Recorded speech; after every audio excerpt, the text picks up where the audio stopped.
Le président de la République, Michel-Joseph Martelly, a laissé le pays ce jeudi en direction de l'Espagne, où il doit participer au sommet ibérico-américain dont Haïti est observateur pour la première fois. Le thème de ce 22e sommet sera la croissance économique pour réduire la pauvreté et selon le porte-parole de la présidence, Lucien Jurat, la participation d'Haïti est un moment historique. Qui pral en nouvelle fenêtre d'opportunité également pour le pays dans la mesure où pral gagner espace qui créé pour que Haïti intégrer nouveaux chances pour de nouvelles coopérations et le président Martelly qui a profité bien entendu avec ensemble de pays de l'Amérique latine pour faire des rencontres bilatérales avec des pays comme Saint-Domingue, le Mexique, l'Uruguay ou tout l'autre pays qui eux-mêmes gagnent généralement relations avec le pays d'Haïti et avec le pays l'Espagne en particulier. Eh bien, le président Martelly pral gagner pour les signer un accord sur protection investissement.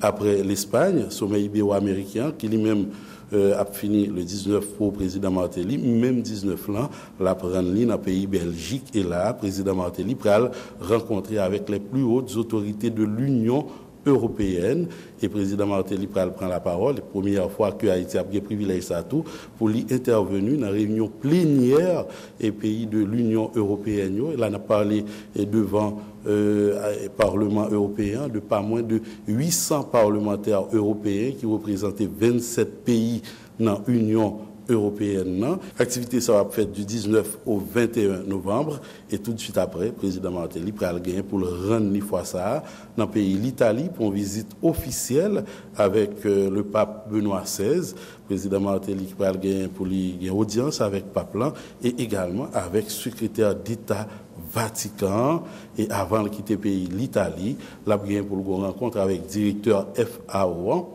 Dans tout ça, il a pour le faire comme déplacement. Le président Martelly a gagné pour lui rencontrer diaspora haïtienne dans différents pays là, que ce soit en Italie, en Belgique ou encore en Espagne. Il a gagné rencontre avec diaspora haïtienne et puis il a gagné tout des conférences de presse que la baille côté là d'ailleurs, la paix encore une fois et projeter nouvelle image ça d'Haïti et bien entendu faire promotion paysan comme une nouvelle destination des affaires. Haïti is open for business en façon pour râler le maximum d'investisseurs étrangers possible dans le cadre mise en place d'une vision politique qui c'est l'emploi.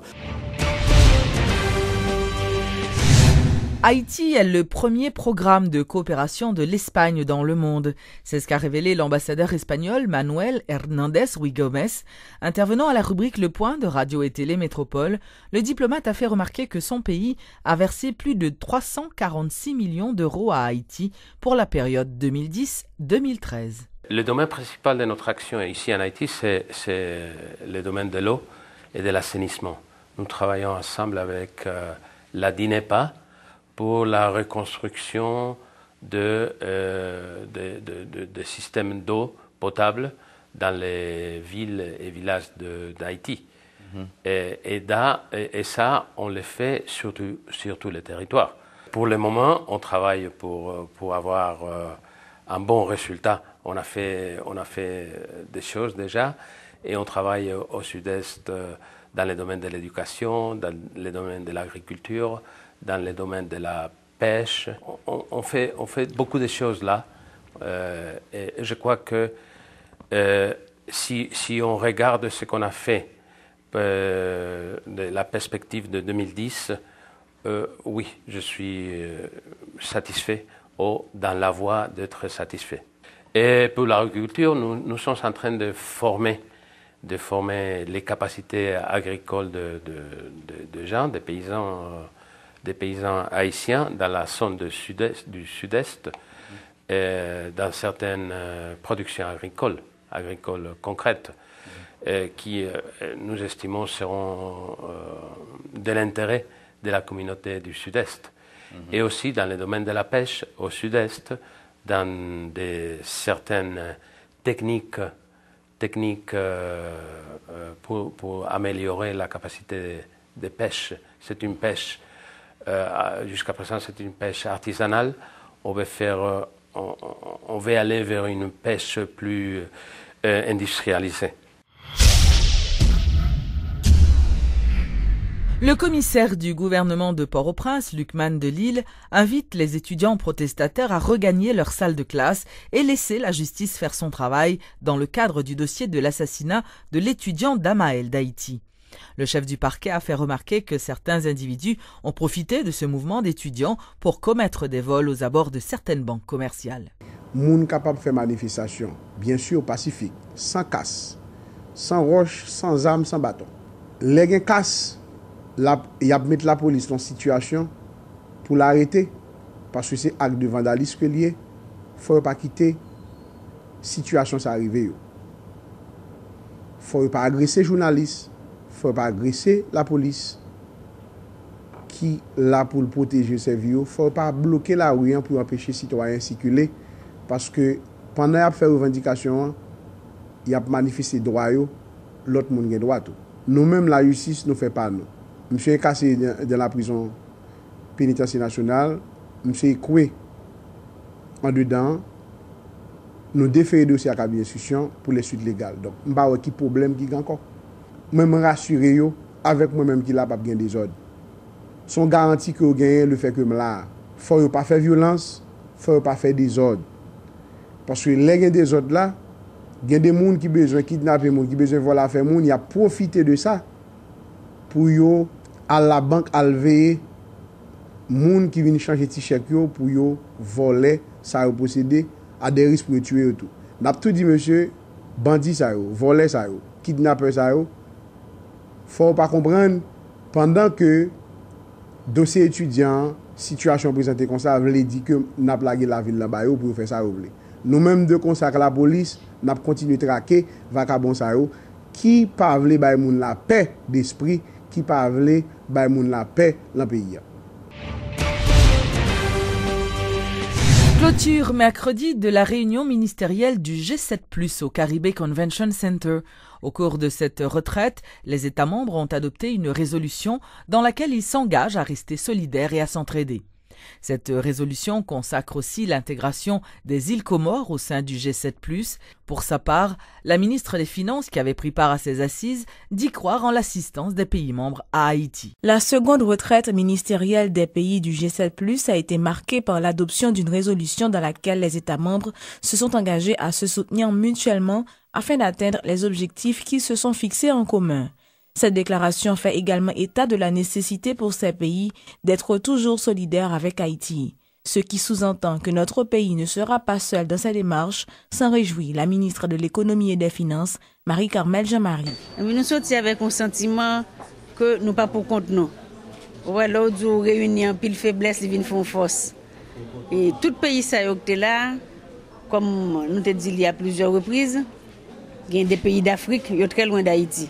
Il y a un pays tant qu'Afghanistan et que vraiment que nous n'avons aucun lien avec l'Afghanistan. Nous avons un lien avec l'Afrique parce que nous tous ces Africains, c'est là nous sortis. Mais des pays tant qu'Afghanistan, pays tant que Timor oriental et qui ont des coutumes différentes, nous n'avons pas pensé que nous avons vraiment un jour pour nous acheter ensemble et puis nous avons parlé de problèmes et puis pour nous rendre compte que c'est le même problème que nous avons. Nous vivons la même situation avec les bailleurs de fonds internationaux, avec grandes firmes internationales qui viennent exploiter les ressources nous et que si nous mettons tête nous ensemble, si nous mettons voix nous ensemble, nous avons fait tendre nous au lieu que nous parler nous chaque pour compte nous. Donc résolution que nous prenons, c'est pour nous continuer à travailler ensemble pour plusieurs objectifs. À propos des nombreux objectifs que s'étaient fixés les pays du G7+, très peu ont été atteints, déplore la ministre. Se référant aux douloureux souvenirs des expériences passées, Marie-Carmel Jean-Marie dit croire en la force du travail commun. Ça qui passe, là, n'a pas parlé pour contre nous. Il n'y a pas attendu. Mais là, nous 18. Et nous 18 différents. Il y a musulmans, il y a chrétiens. Nous parlons portugais, nous parlons français, nous parlons anglais. Nous parlons créole, nous parlons l'autre dialecte.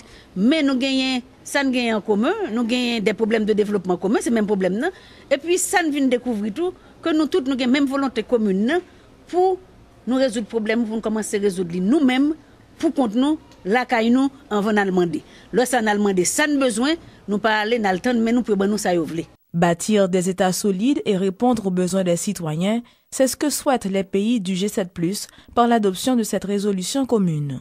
Notons que les îles Comores intègrent cette année les pays les plus fragiles, ce qui porte à 18 le nombre de pays membres. Présentation ce jeudi par le ministère de la Santé publique et l'Organisation mondiale de la santé, OMS, du rapport sur la vérification de l'élimination de la rougeole et de la rubéole en Haïti. La présentation a été faite lors d'une cérémonie scientifique qui avait pour objectif d'évaluer l'action du MSPP et de l'OMS dans le cadre d'un programme de vaccination sur l'ensemble du territoire. Nous conscients qu'un gros pas franchi aujourd'hui.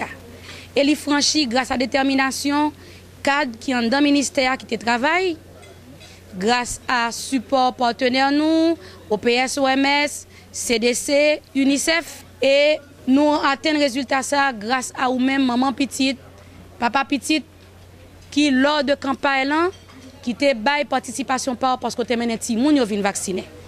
C'est un pas qui franchi. Nous avons l'autre pas pour nous franchir. Nous avons besoin qu'on y a renforcer le programme régulier de vaccination nous. Et nous avons ouais que la population a agité le que li gade le ti moun ni pas ka jwenn vaccin. Même gens, population a agité le kounya le que gon cas de choléra. Vaccination permet que nous éliminer, nous éviter un ensemble de maladies qui sont capables d'éviter par la vaccination. Nous ne pouvons pas que ti moun nous continuent à mourir de rougeole, de rubéole, de diphtérie, de coqueluche, de tétanos, ou ensemble de maladies que vaccins disponibles pour eux. Nous remercions tous les partenaires nous et nous comptons sur la population qui pourra considérer la vaccination comme étant un geste en amour, qui pourra sensibiliser pour mener tout le monde à vacciner. Nous, comme Organisation mondiale de la santé, la première chose que nous voulons, c'est féliciter pour le grand effort, que c'est un effort historique qu'a fait les pays ensemble, la population, les citoyens, les travailleurs de la santé et les autorités nationales de santé. Nous pensons que c'est un acquis, que maintenant il y a un grand défi de le maintenir dans le temps. Et ce processus doit compter avec vous aussi, parce que je pense que c'est un défi de société. La presse doit être un grand orientateur pour préserver et pour orienter aussi la population. Il ne doit pas avoir de résistance pour se vacciner. Il faut éviter toute barrière qui puisse empêcher la vaccination.